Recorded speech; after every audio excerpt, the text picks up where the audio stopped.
بسم اللہ الرحمن الرحیم۔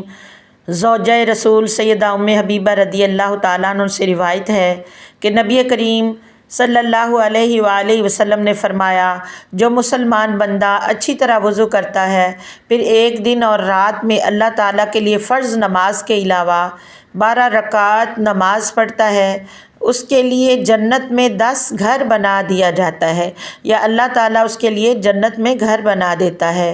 سیدہ ام حبیبہ رضی اللہ تعالی عنہا نے کہا، میں ہمیشہ سے یہ رکعتیں ادا کر رہی ہوں۔